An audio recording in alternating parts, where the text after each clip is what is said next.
अस्सलाम वालेकुम guys, physics chapter number 4 और ये फिजिक्स है आपकी पार्ट 1 की फिजिक्स है क्लास 11। अब बोर्ड का इशू तो रहा नहीं है क्योंकि फेडरल बोर्ड केपीके की बोर्ड की जो बुक है ये फिजिक्स पार्ट 1 की सेम हो चुकी है।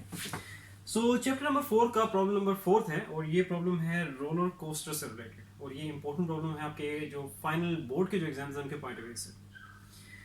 इसकी स्टेटमेंट को रीड आउट करने से पहले मैं एक इस प्रॉब्लम से रिलेटेड जो फिगर बनती है पहले फिगर ड्रॉ कर देता हूँ एंड फिगर ड्रॉ करने के बाद क्योंकि फिगर आपके सामने होगी तो स्टेटमेंट को मैं रीड आउट करूंगा तो आपको साथ साथ उसकी समझ आ जाएगी। ठीक है, फिगर इसमें लाजमी बनानी है और वैसे मैं पहले भी बता चुका हूँ मैथमेटिक्स का कोई वर्ड प्रॉब्लम करो या फिजिक्स का कोई न्यूमेरिकल प्रॉब्लम करो, न्यूमेरिकल प्रॉब्लम भी एक तरह की वर्ड प्रॉब्लम ही है।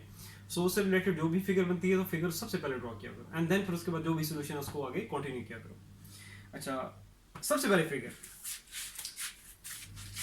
रोलर कोस्टर का मैं अब ट्रैक ड्रॉ करने जा रहा हूं। Just like that. ये इसका रेफरेंस लेवल, ये रेफरेंस लेवल क्यों ड्रॉ कर रहा हूं ये भी मैं अभी आपको ठीक है। ये डॉटेड लाइन है, ये एक रेफरेंस लेवल है, इसको आप ग्राउंड लेवल भी कह सकते हो या अबव ग्राउंड लेवल भी हो सकता है ये ट्रैक, क्योंकि रोलर कोस्टर का कंप्लीट एक ट्रैक नहीं लिया, एक जस्ट पीस लिया है ट्रैक का। जो कि जितनी रिक्वायरमेंट थी इस प्रॉब्लम से रिलेटेड। यहाँ पे रेफरेंस लेवल मैंने इसलिए ड्रॉ किया कि यहाँ पे टू हिल्स की बात करेगा, जो ये टू हिल्स हैं रोलर कोस्टर ट्रैक की।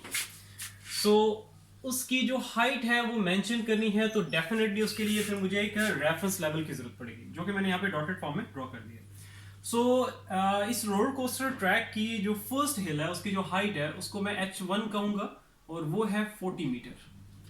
और इस रोलर कोस्टर ट्रैक की जो सेकंड हिल है उसकी हाइट है 25 मीटर।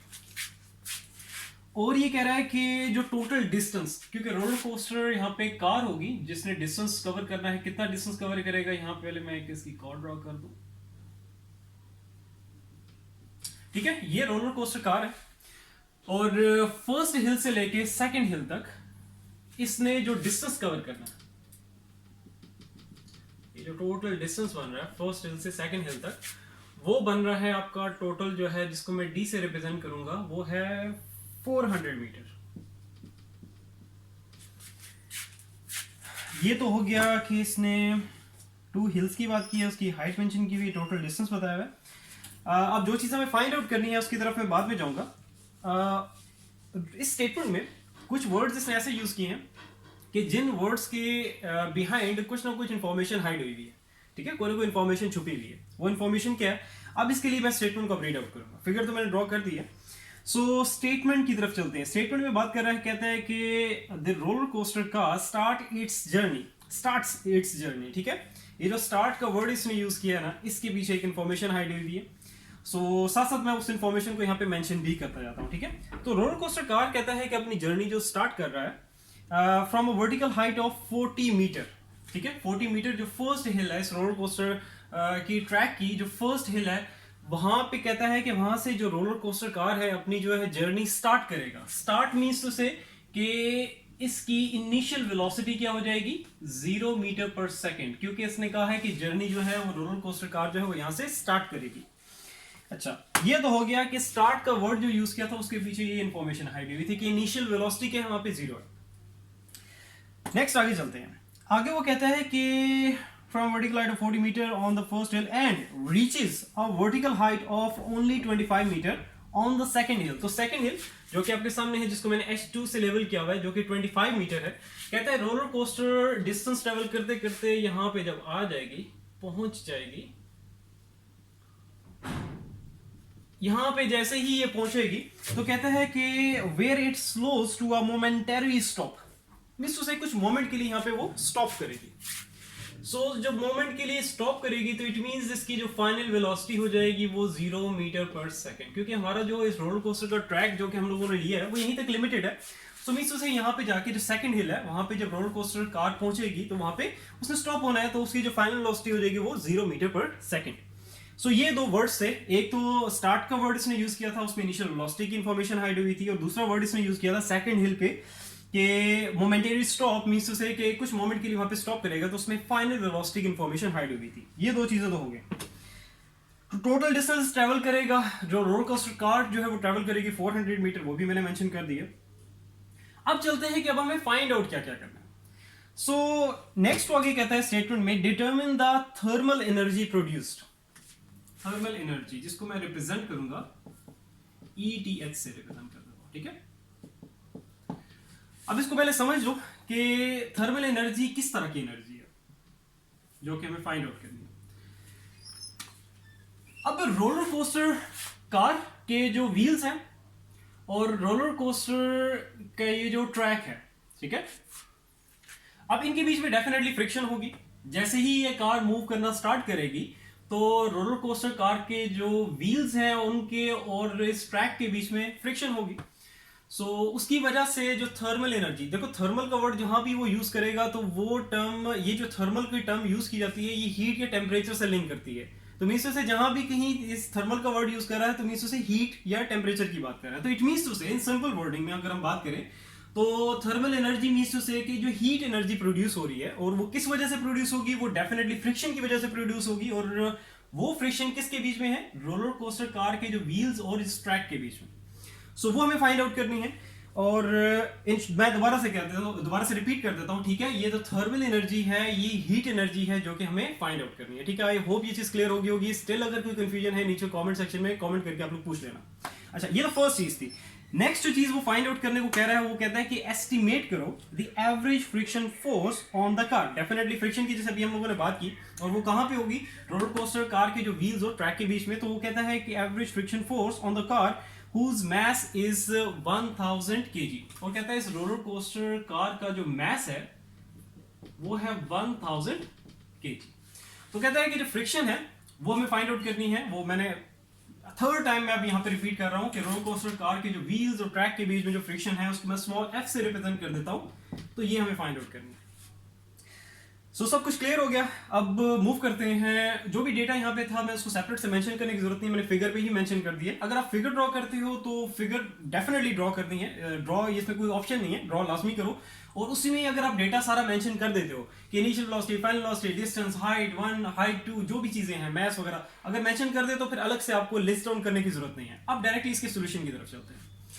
सोल्यूशन इसको साइड पे कर देते हैं। इट्स बेटर मैं अपनी स्पेस जो है वो बचा लेता हूँ, इसको ऊपर लिख देते हैं। जो आपके पास थर्मल एनर्जी है ये हमें फाइंड आउट करनी है, और friction force, average friction force वो हमें फाइंड आउट करनी है।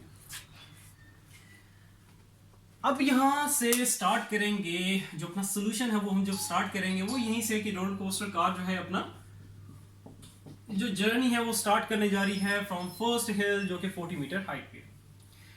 स्टार्ट करते हैं। अब देखो अभी जब रोलर कोस्टर कार यहाँ पे है 40 मीटर की हाइट पे है मौजूद है, तो इसकी हम लोग क्योंकि एनर्जीज की फॉर्म में बात करेंगे, ठीक है, क्योंकि उसी की बेस पे हमें इसको आगे सॉल्व करना है।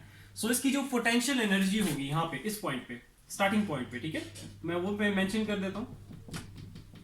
और काइनेटिक एनर्जी इसी पॉइंट पे, ठीक है, स्टार्टिंग पॉइंट पे मैं एरो से इंडिकेट कर देता हूँ।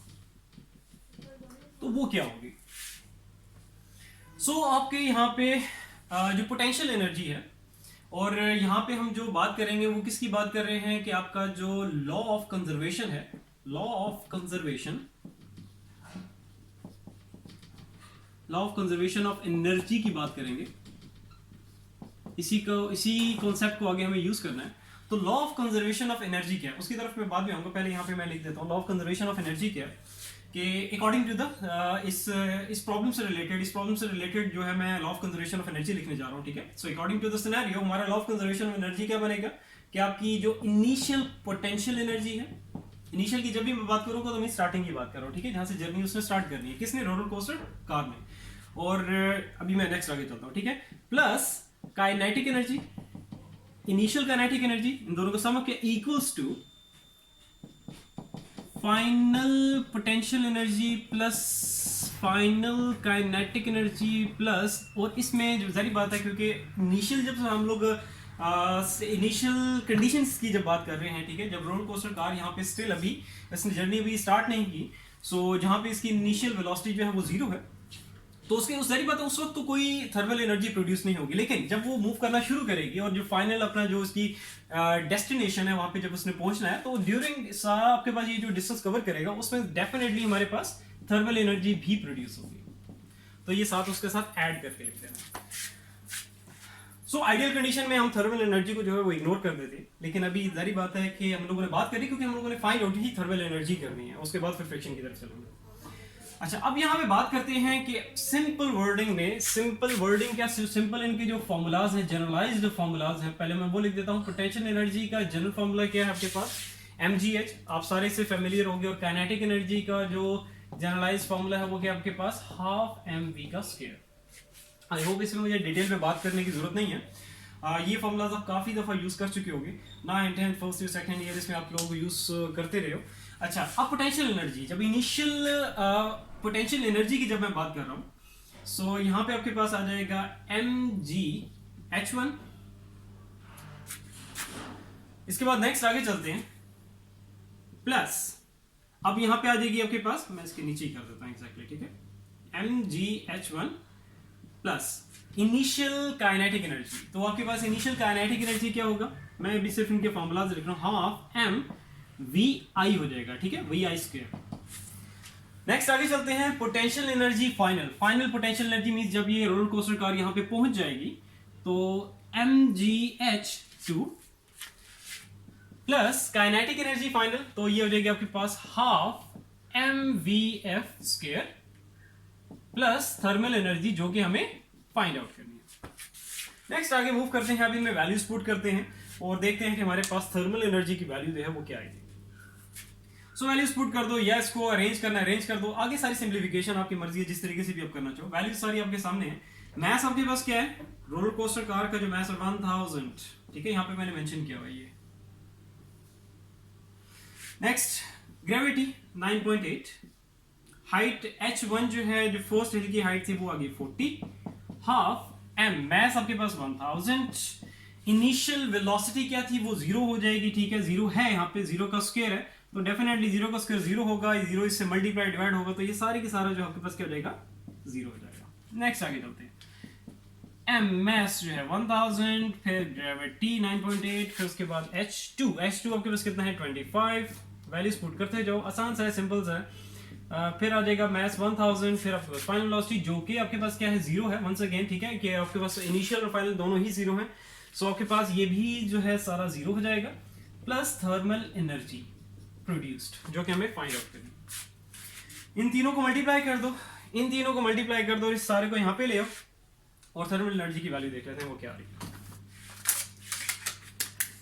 सो ये हमारे पास आ जाएगा 1000 मल्टीप्लाई बाय 9.8 मल्टीप्लाई बाय 40, तो ये हमारे पास आ जाएगा 392, 3 टाइम्स 0 इक्वल्स टू, इन तीनों को मल्टीप्लाई करते हैं, 1000 मल्टीप्लाई बाय 9.8 मल्टीप्लाई बाय 25। मैं जस्ट मोबाइल भी चेक कर लूँ, ऑफ तो नहीं हुआ, ओके। अक्सर ये होता है मोबाइल जो है ना वो ऑफ हो जाता है, मे बी हीटअप की वजह से या जिस वजह से, अब तो वैसे वेदर ठीक है। सो 245, 1 2 3, और क्या आ जाएगी थर्मल एनर्जी, बस ये सारे को इधर ले आओ, थर्मल एनर्जी की वैल्यू देंगे, ठीक है, 39200 minus 245 1 2 3 equals to thermal energy minus 245 1 2 3। So ये हमारे पास, यहाँ मैं साइड पे इधर लिख देता हूँ, तो थर्मल एनर्जी की वैल्यू हमारे पास आई है, वो आ गई हमारे पास 147 1 2 3, और इसका यूनिट क्या होगा, एनर्जी का जो यूनिट होता है जब, ठीक है, यूनिट्स लाजमी आप लोगों ने लगाने हैं जब भी कोई फाइनलाइज रिजल्ट आ जाएगा। ये मैं बार बार जब मैथ्स के भी मैं आप लोगों को क्वेश्चंस करवाता हूँ तो तब भी ये चीज़ मैं बार बार रिपीट करता हूँ, ड्यूरिंग कैलकुलेशन सिंप्लीफिकेशन अगर कोई यूनिट बनता है, नहीं भी लगाओगे तो कोई मसला नहीं है, और इट्स बेटर कि ना लगाओ, ठीक है, लेकिन जब फाइनलाइज रिजल्ट आ जाएगा तब आप लोगों ने लाजमी जो भी यूनिट बनता है वो लाजमी लगाना है। नेक्स्ट आगे चलते हैं, अब फर्स्ट चीज जो थी वो तो हम लोगों ने फाइंड आउट करी, अब नेक्स्ट जो आपके पास क्या है, जो एवरेज फ्रिक्शन फोर्स थी वो हमें फाइंड आउट करनी है, इसकी हमें जरूरत पड़ेगी, ये वैल्यू मैं यहाँ पे सेव कर लेता हूँ, 147 1 2 3 जॉल्स। नेक्स्ट आगे चलिए,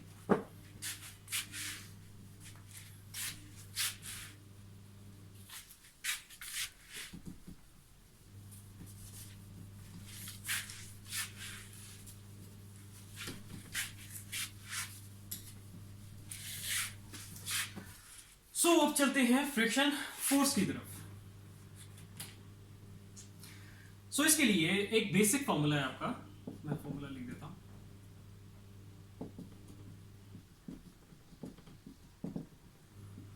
वो है आपके पास कि work done is equals to क्या होता है, फोर्स इनटू डिस्टेंस। डिस्टेंस की वैल्यू हमारे पास है, फोर्स जो है यहाँ पे, फोर्स किसकी हम बात करें, फ्रिक्शन फोर्स की बात करें, उसको स्मॉल एफ से रिप्रेजेंट करेंगे। डी आपके पास वही है जो कि 400 अभी वैल्यू नहीं मैं पुट कर रहा। और वर्क डन जो है आपके पास यहाँ पे जो है वो क्या है, थर्मल एनर्जी की फॉर्म में आएगा। सो वर्क डन को आपने थर्मल एनर्जी से रिप्लेस कर दिया। सो आप फाइंड आउट कर लेते हैं। तो पहले इसको यहाँ पे अरेंज कर लो, ठीक है। डी यहाँ पे मल्टीप्लाई हो रहा है, डिवाइड हो जाएगा नीचे। तो यहाँ से हमारे पास क्या आएगी, फ्रिक्शन फोर्स। थर्मल एनर्जी की वैल्यू भी हमारे पास है और डिस्टेंस भी हमारे पास है, तो यहाँ से हम लोग फ्रिक्शन फोर्स निकालना है। सो इसी के नीचे ही कर देता हूँ क्योंकि अक्सर बच्चे इसमें भी कंफ्यूज हो जाते हैं। थर्मल एनर्जी आपके पास कितनी है, 147,123 डिवाइडेड बाय डिस्टेंस आपके पास कितना है, वो है 400। तो यहाँ से अब हमारे पास देखते हैं क्या आएगा फ्रिक्शन फोर्स का। सो 147,123 मतलब 3 टाइम्स 0 सॉरी डिवाइडेड बाय आपका आ जाएगा 400। तो ये आपके पास वैल्यू आ गई फ्रिक्शन फोर्स की 367.5। और यूनिट्स का क्या होगा, क्योंकि फ्रिक्शन एक तरह की फोर्स ही है डेफिनेटली, तो इसका यूनिट होगा न्यूटन। तो ये आपका आ गया finalise result. So I hope clear होगा। स्टिल अगर कहीं पे भी कंफ्यूजन है किसी भी तरह की, तो नीचे कमेंट सेक्शन में कमेंट करके आप लोग पूछ सकते हो, बिल्कुल भाइयों की तरह। सो मैंने तो पूरी कोशिश की है, लेकिन फिर भी कहीं ना कहीं कुछ भी अगर आपको लग रहा है किसी तरह का कोई डाउट है तो आप क्लियर करो, ठीक है। ये मैं आपको स्टार्टिंग से कहता आ रहा हूँ क्योंकि यहाँ पे मैं आप लोगों के जो कॉन्सेप्ट्स हैं वो स्ट्रॉन्ग करने के लिए आया हूँ। सो डाउट्स अगर रह जाएंगे फिर मज़ा नहीं आता, ठीक है। फिर आगे भी आप लोगों को प्रॉब्लम्स आएंगी। सो इसलिए जो भी चीज़ है अभी क्लियर करो साथ साथ। सो और प्रैक्टिस करो इनकी, और जो भी आपको कहीं भी प्रॉब्लम है किसी भी तरह की, कहीं से छोटी मोटी आपकी जो सिंप्लीफिकेशन अगर वहाँ पे भी कोई इशू आ रहा है तो मैथमेटिक्स से रिलेटेड, तो वो भी आप पूछ सकते हो। इंशाल्लाह ताला फिर नेक्स्ट वीडियो मिलते हैं। अपना बहुत सारा ख्याल रखो। अल्लाह हाफिज़।